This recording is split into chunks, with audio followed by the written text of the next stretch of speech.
This is Lou Elizondo, and you are listening to That UFO Podcast. Hi everyone, and welcome back to That UFO Podcast. My name is Andy, and my guest on the show today is the US Representative for Tennessee, who is sitting on the House Oversight Committee about to hold UFO hearings on the 26th of July, Congressman Tim Burchett. Tim, welcome to the podcast. Yes, sir. We say Burchett, but I'll answer to anything, brother. We're good. Burchett, thank you very much for correcting us. I've watched so many interviews of yours, and I think I hear it pronounced every other way. I know. Nobody gets it right. It doesn't matter most of the time. I just figure what the heck. You can't vote for me, so I'll just correct you. How about that? Well, I'll tell you what, 60% of the listeners are based in the US, so some of them certainly will and can. But listen, thank you for your time, and big thank you to Rachel and Pruitt, who helped put this together. I know it's been delayed a few times. Let's get straight into it, Tim. You're someone who has never had their own UFO sighting, but I know from a young age you've had a keen interest in UFOs. Like myself, you took your bike to the local library and you read books on the weird and wonderful. How did that interest carry on through your life to come to play such a prominent part in your political career? I think just the curiosity of God's great universe, man. You know, my parents were educators. Daddy actually brought a microscope home from the Second World War, and he fought the Japanese, but it was actually a German, and I still have it on a shelf, a German microscope, and I can remember looking at paramecium and other things under the microscope, and just how, I mean, you know, it continues today. I just, you know, I've got a farm. It's organic. We don't use any chemicals, and you know, we got a couple of horses and some grass, but I really am just a fan of the universe and the unknown. You know, those books were out on a shelf. I'm sure you were similar deal. Kids don't even look at books anymore. They just look on the computer, which is still pretty cool. But they had all these books out. You know, there was one on Bigfoot, and there was on a couple other things, and the unknown, and there was one on UFOs, and it just intrigued me. And, you know, I read about Roswell, New Mexico, and you know, the military intelligence releases, we've captured a saucer.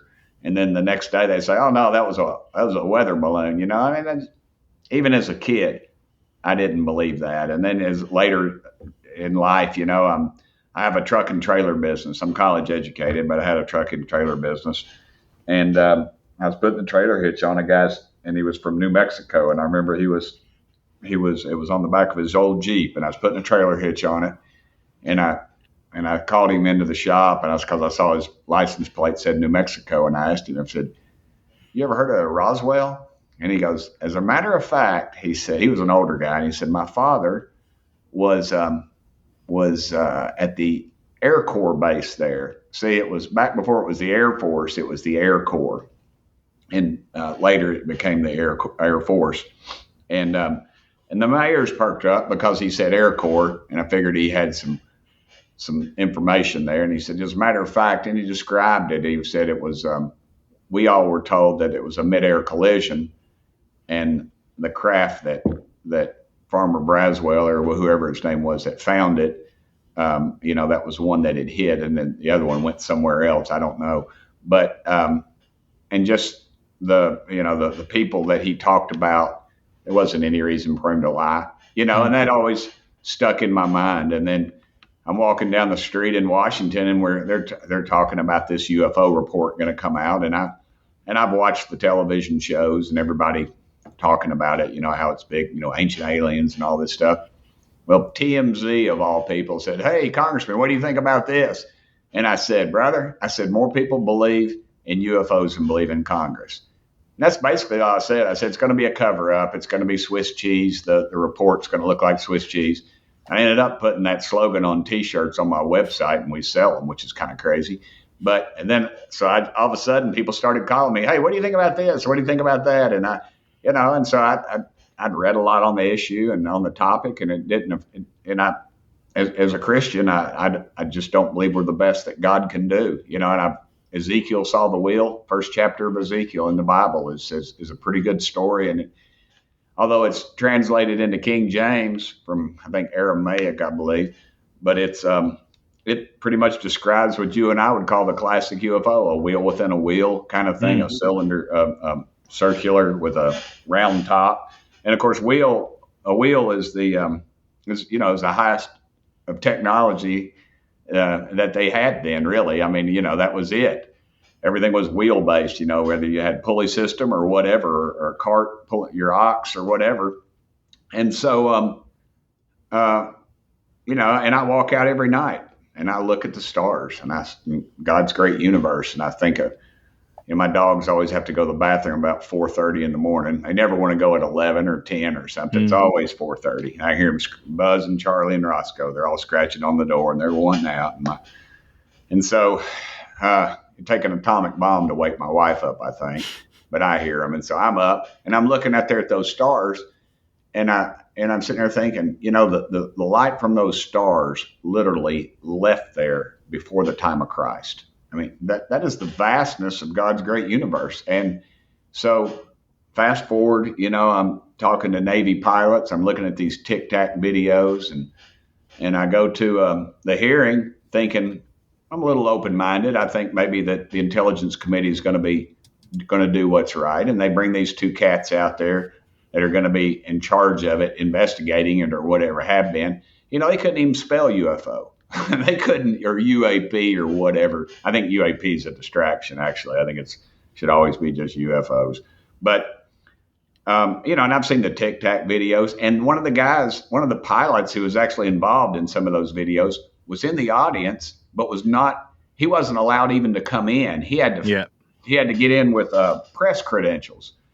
And so, I'm walking and I was supposed to ask a question. And then I was kind of moving over towards that way. I was the only congressman there who was not a member of the committee. It was the Intelligence Committee, which is generally secret, but they had their one open meeting, like an open house or something at the fire hall. And then I was told I wasn't going to, in fact, ask a question because I was going to rip it wide open. I was so ticked off. The pictures they showed were lame. It wasn't anything. And, and I've had so many people, defense-related folks, pilots, come tell me I've been briefed in secret. I mean, in the skiffs, where you're not allowed to take any electronic stuff, and then they turn us away when they're telling us they're going to let somebody brief us, and then we have to play this political theater, and we always end up getting something. But it just disgusts me, dude. It's just a cover up, and it. Give us the information. We can handle it. Let's go. Well, as we record this, we're less than 7 days from the House Oversight Committee's open hearing on the 26th of July. How are things shaping up? And given what you've said there, you've got that frustration from only a few months ago. Are you carrying that frustration in with you this time? And are you well armed to have those conversations now in front of a live audience? Yeah, it's going to be live. It's not going to be anything confidential, because that just breeds more mistrust, and it should. They won't even release the Kennedy files of John F. Kennedy getting assassinated. Nobody's even alive in those files. It's ridiculous. It's about power. It's about corruption. It's about greed. All those things that run Washington, D.C., and this is part of it. We've had a lot of blowback. NASA pulled out. One of our witnesses apparently got some pressure from the Pentagon, we were told. I had an amendment on a bill to say that if an commercial airline pilot saw something, if they were to report it to Congress, they blocked it. If they tell us there's no UFOs and then they don't allow this stuff, then it's pretty obvious that there are UFOs, and there's a reason they're not telling us this stuff. So it's to me it's ridiculous, and we just need some transparency. This hearing isn't we're going to bring in a saucer or any little green men or anything like that.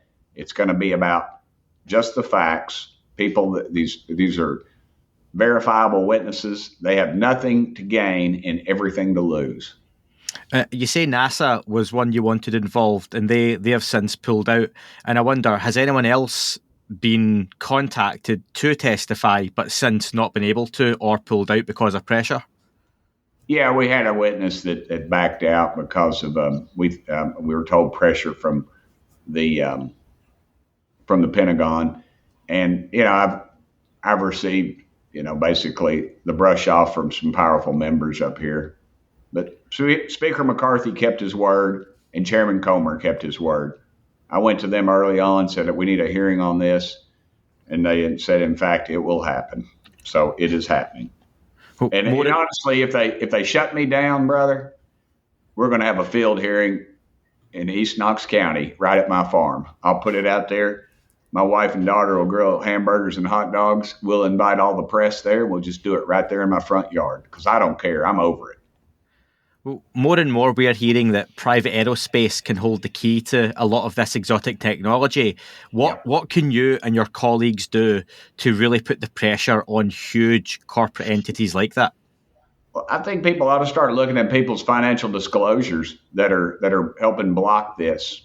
Let's look at their financial disclosures. Let's see who the big boys are that are playing in our sandbox, and maybe this Congress will get enough guts. And it's both parties are gutless. They just they ring the cash bell and they all come running. Let's get to the bottom of it. Let's throw those shackles off and let me see what the heck's going on. And you hear a lot of people say, Tim, that the cat's out of the bag now. The toothpaste can't go back into the tube. But as someone like yourself in a privileged and empowered position, do you think those that have been in charge of this cover-up for decades now do have the capabilities to make this go away again from the public?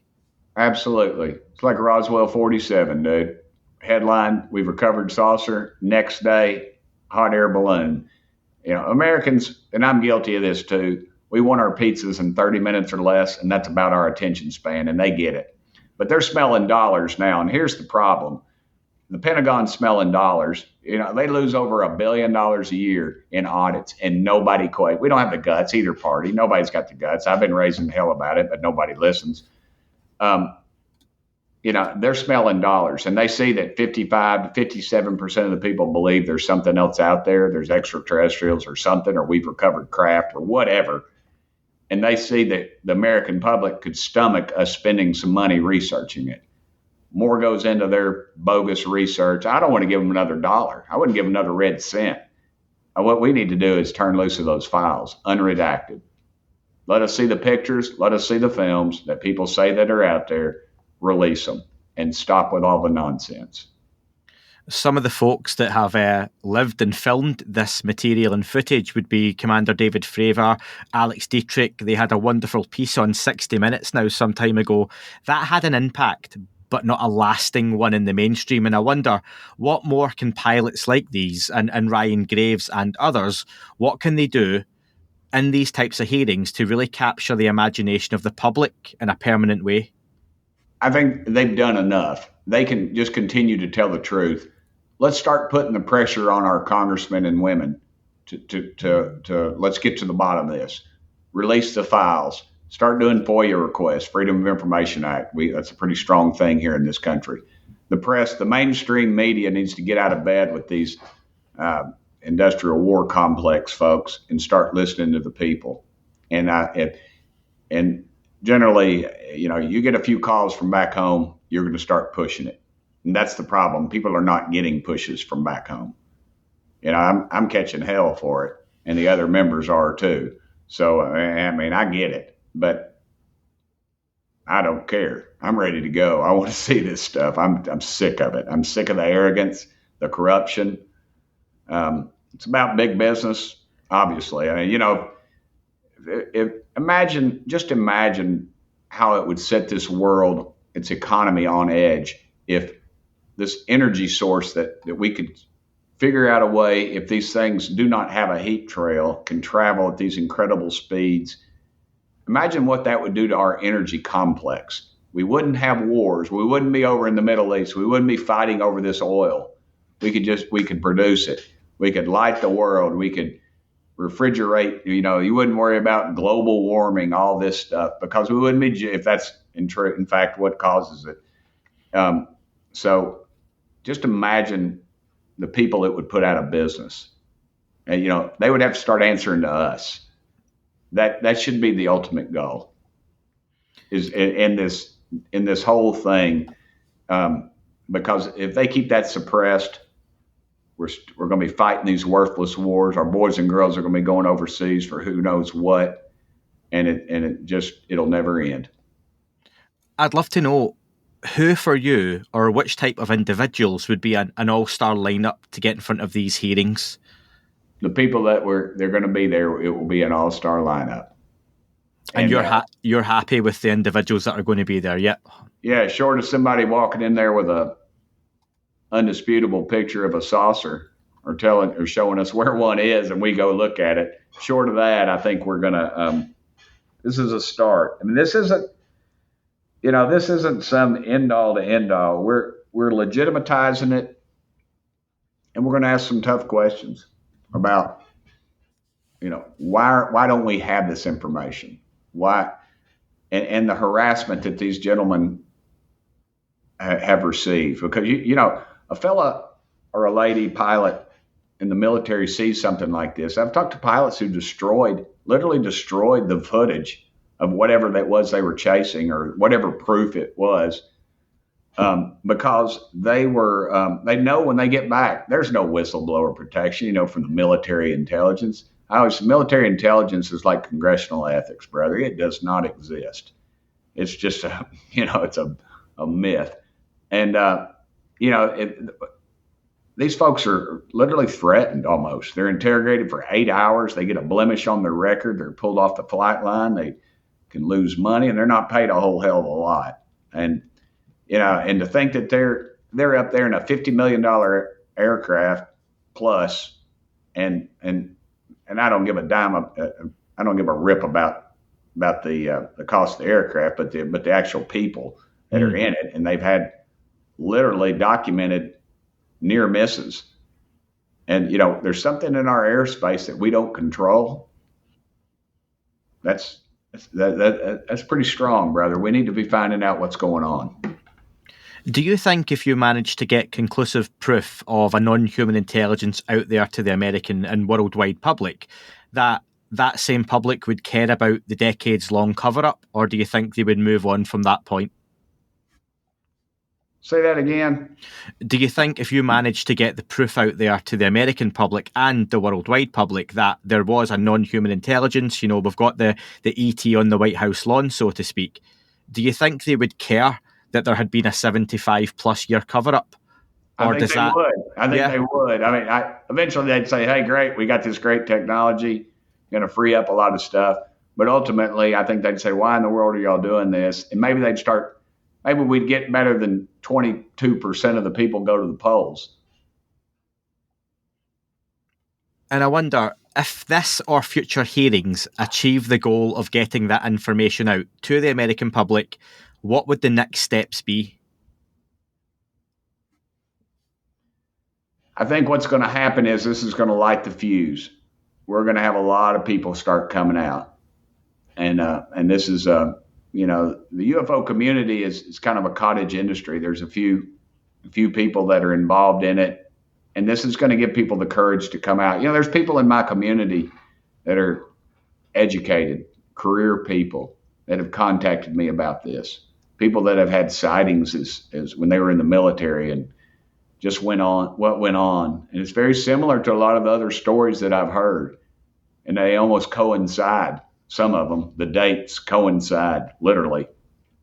These people from people from all over the country kind of things that they didn't have, they don't know each other.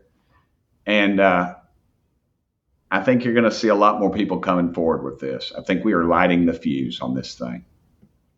Well, what I'd love to do is someone else who has definitely helped light the fuse is joining us now. Tim, you'll know him. You've just appeared on Weaponized podcast with George Knapp, and this is Mr. Jeremy Corbell. Jeremy, if you want to put your camera on as well for the YouTube viewers, welcome back to the podcast. How are you? Hey, good guys. How you doing? Hey, Jeremy. Great to see you, brother. Hey, Rep. Good Jeremy, to see you. Thank you very much for joining on so late notice. It's been a bit of a crazy, hectic day, but you've been working hard. You'll be heading over to DC as well, haven't you? And obviously you're backing Tim and what they're trying to do there in Congress. Yeah. So first of all, just thank you, Andy. Your podcast is really pushing the edge, and I really appreciate that. And Representative Tim, you are a warrior for UFO transparency. I really, you have so many people that appreciate what you're doing. You've made this bipartisan. I know what you've set up. I've been part of that, but I know what you've done. So we want to thank you so much for that. This is a first, Andy. This is a first, right? It's historic. So no bureaucrats. This is direct first-hand witnesses. This is different than anything that's ever come before. I have a question for you, Representative Tim, if you don't mind. You got it, brother. If you just quit calling me representative, how about just Tim? Okay, Tim. So check this out. I know we've been working hard. You are doing your best. I heard that Representative Carson, who did set up the first UFO hearings in 50 years, he was concerned that this hearing might trivialize the matter. I want to hear from you. Is what we're doing going to trivialize the matter of UFOs? No, I think it's going to solidify it in the American people's minds that there is something else out there and that it has been covered up, and that I think we want transparency, brother. I want to know the truth. And I think you do too. Whether the Tic Tacs are reverse engineered, or if they're actually aliens flying those, where did we get that information? I want to know about these pilots, their backgrounds. I want the American public to know these people. These are American patriots and heroes, and they should not. And it doesn't mean a lot that somebody serves their country in Washington D.C., but I'll tell you, back in Tennessee, it means a whole hell of a lot. My daddy fought in the Pacific, the Japanese. My mama flew an airplane during the Second World War. She lost a brother fighting the Nazis. It just goes deep with my family. And to think that we've got people in this government that are covering this up, to me is beyond belief. But since I've been up here in Washington, I believe it more every day. I just believe it more every day, and I appreciate you, Jeremy. I appreciate you, brother. You've been in the trenches for a long time, and I hope you get your just praises on this thing. But I've been talking to our members, and it is bipartisan. What's my Democrat buddy's name who's helping? Moskowitz. Yeah, Jared Moskowitz. I think I said his name right. I don't know. I'm tired. It's been a long day.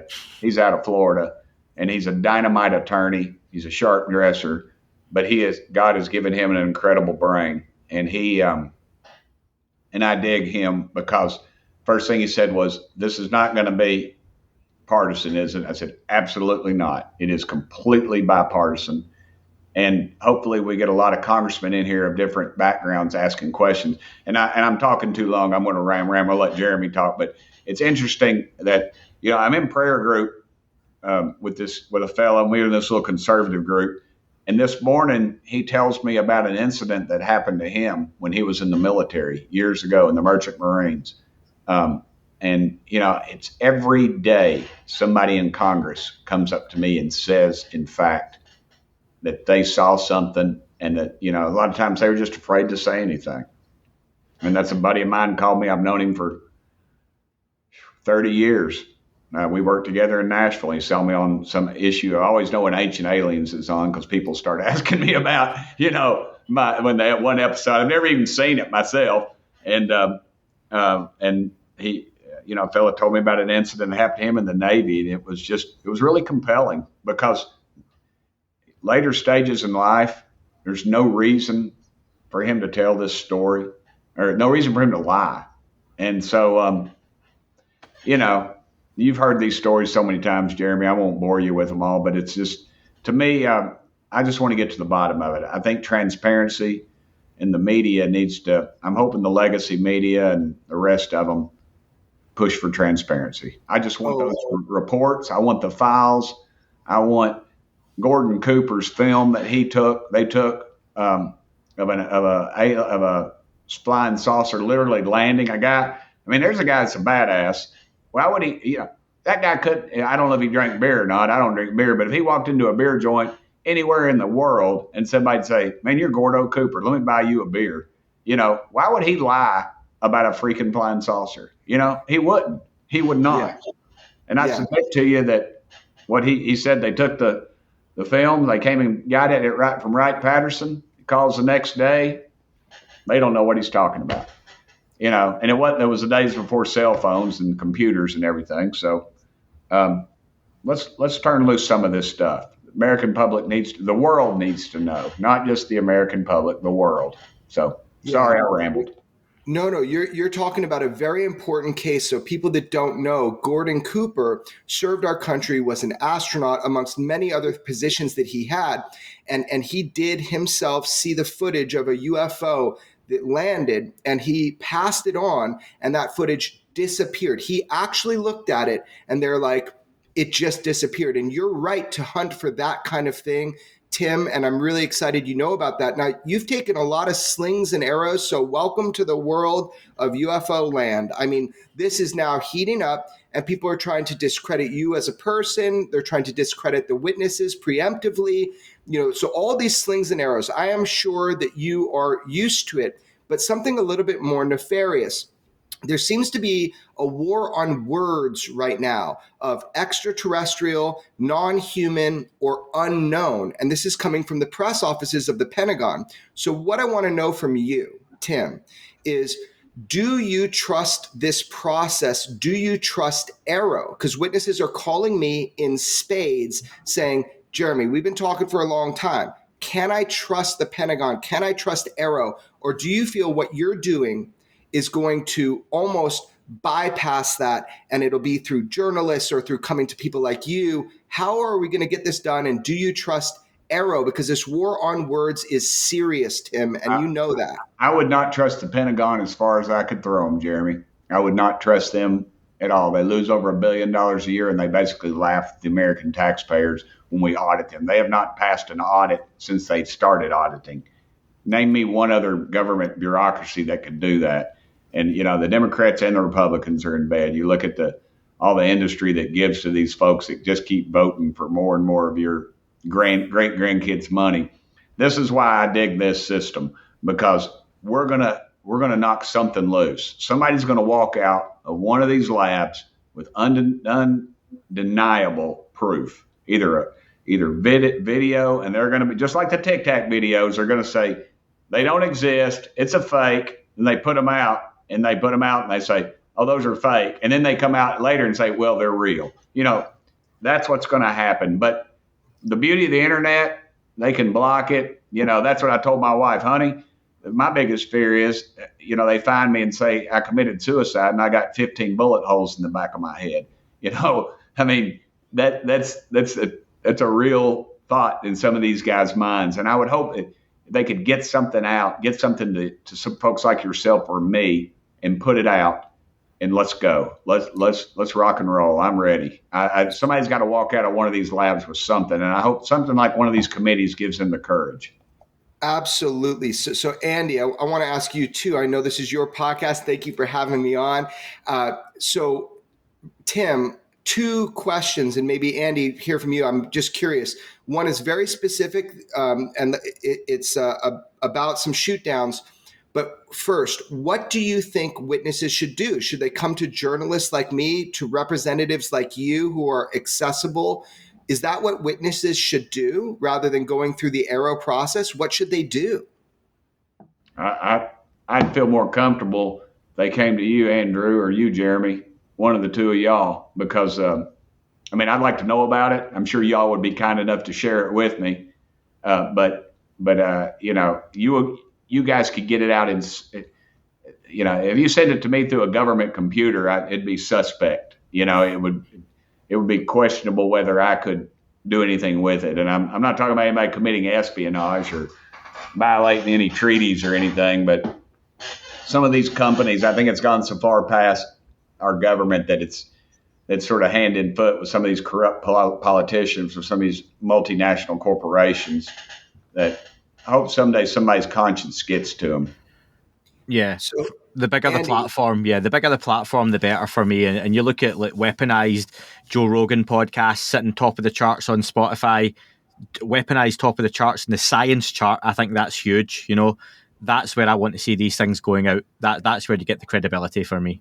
And Andy, so your podcast, if you were given the footage that I think all representatives have been denied up till now, which is the footage of the shoot downs of whatever was shot down over Canada and Alaska, you would be able to put that out as a journalist. So I've got a question for you, Tim, which is that have you seen or been denied seeing the information, the visuals of the shoot downs over Alaska and over Canada, or did you see them?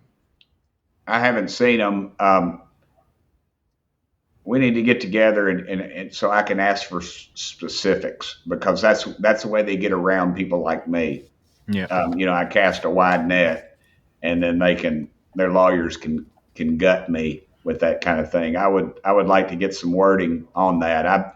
I was denied footage, we were told there was going to be footage and a secure briefing, and that was very clear that it actually it was undeniable what it was, and you could actually see the structure up close, and then when we got there, we were denied that, and then they brought in the pilots, and they, and you could tell the spooks in the room, the CIA or whoever they were very nervous over what they were saying to us, and I felt like maybe they were suppressed over what they could speak, and so that's the kind of thing we're up against. I know what footage you were denied. And it does exist. Yeah, well, I would like to. Maybe you and I could get together, and I could specifically target some areas of our government where I could do that. And the beauty of Congress is we're the checkbook of government, and we start pushing that. We start closing off the piggy bank, and they'll come to the table. At what point, I don't know, but let's push that envelope. I'd be all about that, Jeremy. Well, listen, Tim, I wish you the very best on the 26th of July and the days preceding, and Representative Luna, who's also co-chairing, I believe. Yes. Jeremy, I'd love to invite you back on for the aftermath, we'll call it at the moment, of the hearings, very shortly afterwards, and we'll get your take on that if you would join me. After Tim's hearing, I will absolutely happily come on, because I really think that he's going to open the floodgates on this. People will come forward because of what he and others are doing for this. So thank you guys so much, and especially you, Tim, for what you're doing. I will see you in D.C. with George Knapp. I can't wait till we can hear the names. I hear you have a press briefing tomorrow at 9 a.m. Eastern time. I don't know if this podcast is coming out, but when are we going to learn the names? Immediately. Of who's speaking? Yeah. You'll learn them tomorrow. Yeah, tomorrow morning. Tomorrow morning, you're going to get them, brother. And that's the 21st of July, 9 a.m. Eastern, yeah? 26th. I'm sorry, it's 26. Oh, no, for the names, yeah. For the names, it'll be the 21st. Tomorrow morning, yeah. Cool. Tomorrow's 21st. Yeah, yes, sir. I'm looking over here myself. I'm tired, dude. I've been in a mindless committee over mindless stuff for 5 hours, and anyway, so and I got my 5 minutes to ask my questions, but I haven't had any lunch, and it's supper time, so I'm about to have it. Enjoy. Listen, thank you very much for joining us so last minute. Thank you very much to everyone who helped us get this happen, and I will speak to you very soon. That is all for this week's show. Thank you very much for listening. Please remember to leave the podcast a review on your chosen platform. You can like, retweet and subscribe. That would all be very much appreciated. The shows are being uploaded onto YouTube as we speak more and more. You can sign up at patreon.com/thatUFO podcast to access the shows ad-free as well. Please get in touch on Twitter, Facebook, Instagram, That UFO Podcast. Of course, on Twitter, it's at UFOUAPAM. And again, folks, as always, keep looking up. You never know what you might see.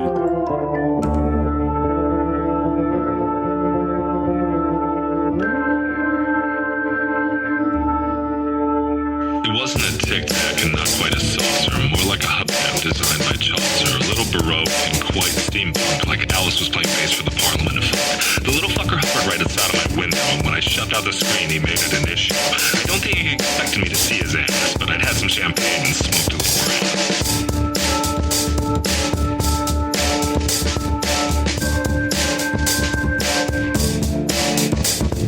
Meditative game of state full on meta. Can't imagine how it could have been any better. I got to the top of the stairs and there he was. I'm like, you awake? I was about to abduct you, cuz.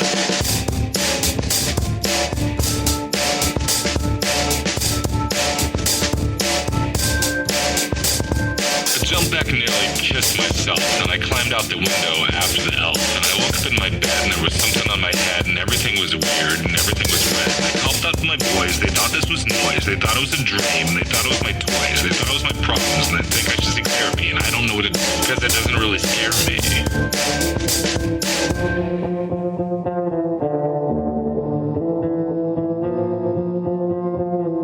If you really want to know who I think I be against you and me and us and we